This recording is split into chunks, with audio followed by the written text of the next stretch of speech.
Chapter 12 Efficient Action from the Science of Getting Rich. You must use your thought as directed in previous chapters and begin to do what you can do where you are, and you must do all you can do where you are. You can advance only by being larger than your present place, and no man is larger than his place who leaves undone any of the work pertaining to that place. The world is advanced only by those who more than fill their present place. And then we have the works box. If you do the work of one who makes more money, before long you will find your value has increased in the minds of others, and you will be offered more money and greater opportunity. If no man quite filled his present place, you can see that there must be a going backwards in everything. Those who do not quite fill their present place are dead weight upon society, government, commerce, and industry. They must be carried along by others at a great expense. The progress of the world is retarded only by those who do not fill their places they are holding. They belong to a former age and a lower stage or plane of life, and their tendency is towards degeneration. No society could advance if every man was smaller than his place. Social evolution is guided by the law of physical and mental evolution. In the animal world, evolution is caused by excess of life. When an organism has more life than can be expressed in the functions of its own place, it develops the organs of a higher plane, and a new species is originated.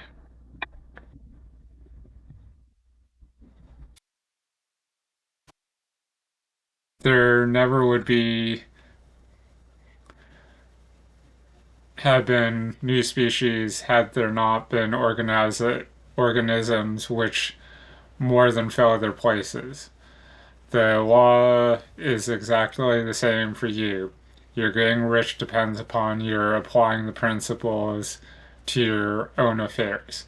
Every day is either a successful day or a day of failure, and it is the successful days which get you what you want. If every day is a failure, you can never get rich. While if every day is a success, you cannot fail to get rich.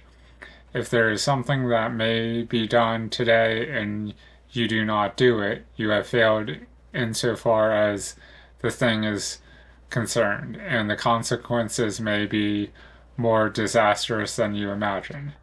And then we have a contemplation box. Everything you have to do that is not done weighs on your mind and distracts you from focusing your mind on what you want, both consciously and subconsciously. You cannot foresee the results of even the most trivial act. You do not know the working of all the forces that have been set moving in your behalf. Much may be depending on you doing some simple act, and may be the very thing which is to open the door of opportunity to the very great possibilities. You can never know all the combinations which supreme intelligence is making for you in the world of things and of human affairs. Your neglect or failure to do some small thing may cause a long delay in getting what you want. Do every day and all is in capitals, that can be done that day. There is, however, a limitation or qualification of the above that you must take into account. You are not to overwork nor to rush blindly into your business in the effort to do the greatest possible number of things in the shortest possible time. You are not to try to do tomorrow's work today, nor do a week's work in a day. It is really not the number of things you do, but the efficiency of each separate action that counts. Every act in itself either a success or a failure. Every act is in itself either effective or ineffective. Every ineffective act is a failure, and if you spend your life doing ineffective acts, your whole life will be a failure. The more things you do, the worse for you. If all your acts are inefficient ones.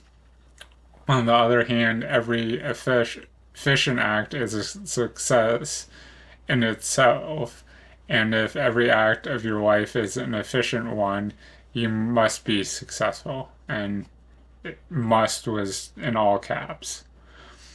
The cause of failure is doing too many things in an inefficient way or inefficient manner and not doing enough things in an efficient manner.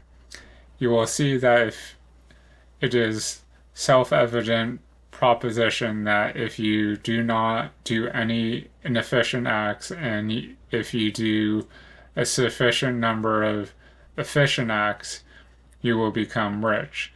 If now it is possible for you to make each act an efficient one, you see again that the getting of riches is reduced to the exact science like mathematics. And then we have the works box. When you hear powerful and successful people being talked about, one thing you often hear is how present they are. No matter what, they're giving their full attention and dedication to the thing in front of them, regardless of the circumstances.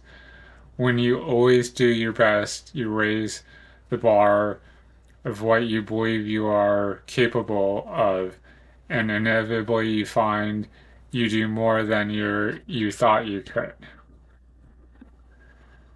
The matter turns then on the question as whether you can make each separate act a success in itself, and this you can certainly do. You can make each act a success because all power is working with you, and all power cannot fail. Power is at your service, and to make each act efficient, you have only to put the power into it. Every action is either strong or weak, and when every one is strong, you're acting in a certain way which will make you rich. Every act can be made strong and efficient by holding your vision while you are doing it and putting the whole power of your faith and purpose into it. It is the point that the people fail who separate mental power from personal action. They use the power of mind in one place and at one time, and they act in another place and another time. So their acts are not successful in themselves. Too many of them are inefficient. But it is all power goes into every act, no matter how commonplace, every act will be a success in itself. And as in the nature of things, every success opens the way to other success. So your progress towards what you want and the progress of what you want towards you will become increasingly rapid. Remember that successful action is cumulative in the results. Since the desire for more life is inherent in all things, when a man begins to move towards larger life, more things attach themselves to him, and the influence of his desire is multiplied. Do every day all that you can do that day and do each act in an efficient manner. In saying that, you hold your vision while you're doing each act, however trivial or commonplace. I do not mean to say that it is necessary at all times to see the vision distinctly to its smallest details.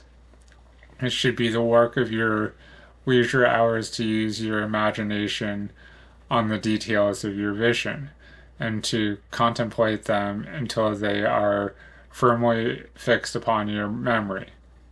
If you wish speedy results, spend practically all your spare time in this practice. By continuous contemplation, you will get the picture of what you want, even to the smallest detail, so firmly fixed upon your mind and so completely transformed to the mind of formless substance that in your working hours you need only to mentally refer to the picture to stimulate your faith and purpose and cause your best effort to be put forth. Contemplate your picture in your leisure hours until your conscious is so full of it that you can grasp it instantly. You will become so enthused with its bright promise that the mere thought of it will call forth the strongest energy of your whole being. Let us again repeat our syllabus, and by slightly changing the closing statement, bring it to the point that we have reached. And then it has a read out loud box. There is this thinking stuff from which all things are made, in which it is in its original state, permeate, penetrate, and fills the inner space of the universe. The thought in this substance produces the things that is imagined by thought. Man can form things in his thought, and by impressing his thought upon formless substance can cause the things he thinks about to be created. In order to do this, man must pass from the competitive to the creative mind. He must form a clear mental picture of the things he wants and do with faith and purpose all that can be done each day, doing each separate thing in an efficient manner. And then we have the exercises at the end of the chapter. What areas of life, work, and relationship do I give less than 100% of my focus, effort, and dedication? And then the next series of questions. When in my life did I give more than I thought I had to give, and what were the results?